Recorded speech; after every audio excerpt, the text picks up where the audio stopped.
Hi, I'm State Senator Pat Colbeck. I represent the 7th Senate District here in Michigan, which includes Northville, Plymouth, Canton, Van Buren, Sumter, Huron, Brownstown, Rockwood, Woodhaven, Trenton, Flat Rock, Gibraltar, and Grosse Ile. Welcome to our program, Lansing from a New Perspective. I'm new to Lansing and hold an elected office, but I'm not new to problem solving. As an aerospace engineer and management consultant for over 11 years, including 6 years as a small business owner, I bring a unique experience to Lansing and a can-do attitude towards resolving our most challenging problems.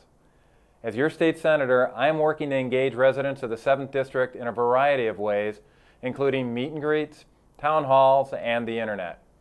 This program is yet another way to keep you informed on topics that impact our daily lives. Each month, we'll be speaking with people from our community about different issues and events, as well as talking with people in the state government on key topics of interest. At the end of each program, you'll be given contact information you can use to submit interests and topics you'd like to see discussed on our show. I hope you enjoy our program, and I encourage you to stay engaged in the legislative process, and I hope you will join me in seeing Lansing from a new perspective. Thank you for watching.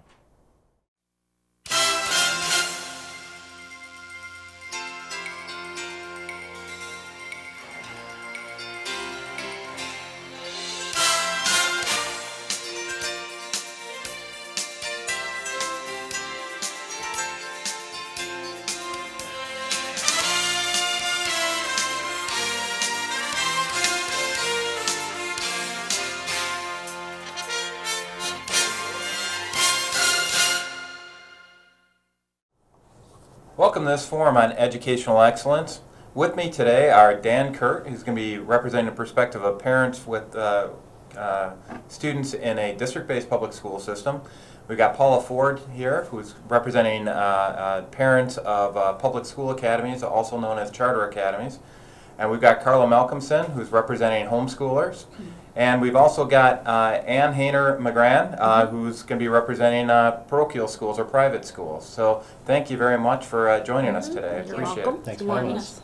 The focus of today is parents and their role in the education system. And I wanted to start things off with talking about, first and foremost, we've got a lot of different educational approaches represented here.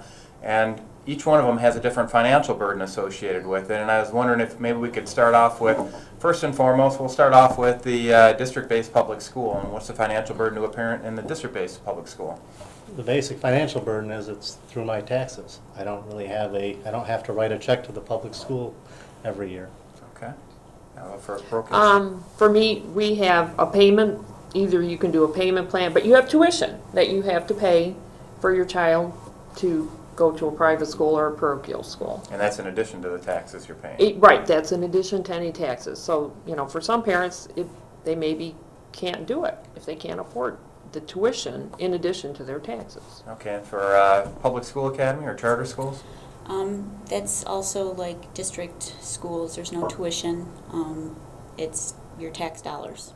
So it's publicly funded, but managed differently than the public school districts. And that's coming out of the school aid fund, just like the district-based public schools.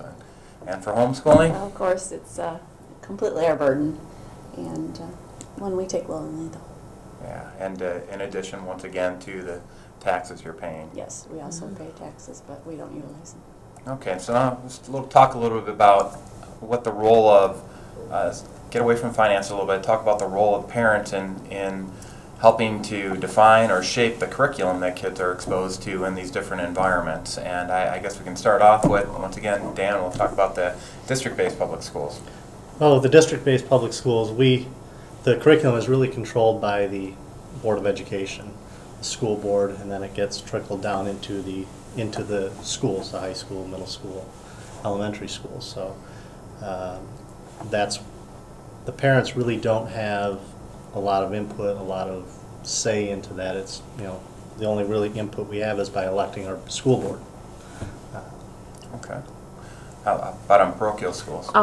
Pretty much it's determined by your local school. Our principal determines what they'll be learning, and it can also be, there's input from the archdiocese.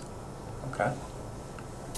Um, And for public school academies? Public school academy, we have to meet the same state standards with the MEP testing. However, our parent company for our charter school, which is National Heritage Academy, they shape our curriculum. So they get to, they're not held to the same standards. Well, they have to meet the MEP score standards, but they can shape their curriculum. They still have the same education standards that are in there, but how they actually deliver the curriculum in accordance with those standards may vary a little bit by because I'm a little familiar Correct. with some of the public school academies, in particular National Heritage Academy. They tend to have like a moral focus that actually drives how those courses are delivered. So that's one area. Now, homeschool. Well, homeschooling, well, it's an eclectic sort of thing. It varies from family to family. Actually, each family is like their own private school. So they choose according to their teaching style, their children's learning style, their goals. There's quite a bit of flexibility in it. Okay. And one of the things I'd like to say, though, with the district-based public schools, a lot of the curriculum is driven by the standardized testing. The schools have to perform to the standardized testing, so really it's almost backwards, reverse engineering of the curriculum based on what they're testing. You see it even in the elementary school and on up. The first weeks of school are really focused on getting the students ready to take that MEP test. Okay, so we've talked a little bit about the differences financially on how we actually fund the different educational institutions. We talked a little bit about what the role of parents are in the definition of the curriculum for those different institutions, which is kind of the core of what we're going to school for. And now, how do we go off and look at quality of service? To what role do the parents play in making sure that we've got accountability for a certain level of quality in the delivery of those services? And I guess we can start off this time with the homeschool. Well, obviously, the parent is the key, and I think it is in any educational choice. The parent is the key, but we have the burden of all the performance and excellence starts with us. We have to model it, we have to control it, we have to keep tabs on everything going on. Now, is there any accountability after you've completed a homeschooling period with your students? Well, your you kids? can test. I have done testing. Some people choose not to test, but when you're with your children every single day, you kind of know exactly where they are and what they're doing. And usually the statistics show that when they are tested, they are in the 75th to 95th percentile nationwide. And so the next step is sometimes if they go on to maybe a high school or to a higher education institution like a community college or university, what role, how do they accept homeschool credits Basically, they test them. They test them. All my kids were just tested. I actually had one enter college a year early. They test them if they're ready for college academics. They've learned everything they need to know. I remember our good old founding fathers, they had so many kids that were like graduating at the age of 12 and 14 years old from schools like Harvard University, and it would be nice to be able to graduate kids at an earlier age in some higher levels of education here as well. You can cover things much quicker because of the So it's kind of at your own pace. Yes, actually yes. Each child is different, and they becomes pretty much self-directed after a certain age, where they take control. All right. Now, how about public school academy? So, how do you determine quality of service, and what role do the parents have in voicing concerns or lauding praises in regards to quality of service at the public school academy? Well, report cards that we get throughout the year time, or MEP scores you get several times throughout the year. We also have MAP testing. It's another way of measuring how the kids are doing. But more for parents, like you said, really involves with the parents. So, I mean, keeping in contact with the teacher right away. I don't typically, usually myself, wait for a report card to come through to see how my kids are doing. It's by looking at their papers every day, talking with them, going in with the teachers right away, and here's my child, this is their strengths, this is their weaknesses, and and just creating that relationship right away, because that gives me more confidence than a data sheet. So just like building any relationship, the more you know somebody, the more of a more rapport you have with that person, the better information you can get about what's actually going on or not going on in the classroom.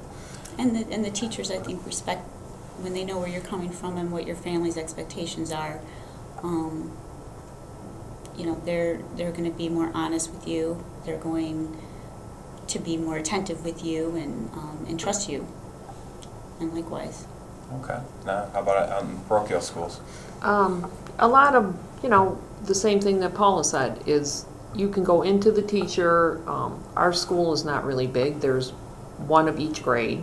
So you get to know your teacher very well. You get to know the kids in the class. Our school does the Iowa test, and you get an idea where your child is at. And you can go into the principal's office. You can speak to the teacher. It's easy enough to set up an appointment. We have report cards too. Same thing.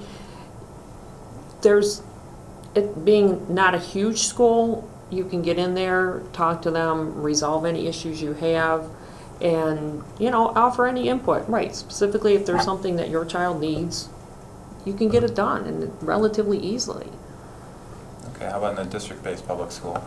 Well, I think as even Carla said, parent involvement in your child's education is critical, no matter if you're homeschooling, charter school, parochial school. It really, getting the parent into the classroom, seeing how your child is learning in that classroom setting is really, it's very important. And you see that more in, I would suggest, the K through 5. When you start getting into middle school, and my oldest son is in high school now, my oldest son would be mortified if I decided to show up into his algebra class and sit down and see how things are going, or ask the teacher if I could help out. So it really kind of, it does slowly start to fade from 6th through, into the high school. But, the parents need to really participate in their child's education, and they're welcome in those earlier years, but as you kind of go forward, it does get to be a little more difficult. Yeah. Well, one of the salient points about the topic of quality of service and what parents can do in regards to, first of all, understanding what that quality of service is, and I think maybe more importantly, what they can do if they see a quality of service that's not being delivered in accordance with, for whatever measures they're using, whether it's because of morals, whether it's academic standards, that parents do have options. They have the choice, and they can respond to quality of service issues by taking their children elsewhere. They can take it to a home school, and they can go off and take it to a parochial school. They can go to a public school academy, or they can go to a district-based public school, and there's improved school choice even within the district-based public schools nowadays. So they've got magnet schools that have more options for kids. So I guess what I'm trying to say is that parents can vote and respond to poor quality conditions by moving their child to a different institution to go for education.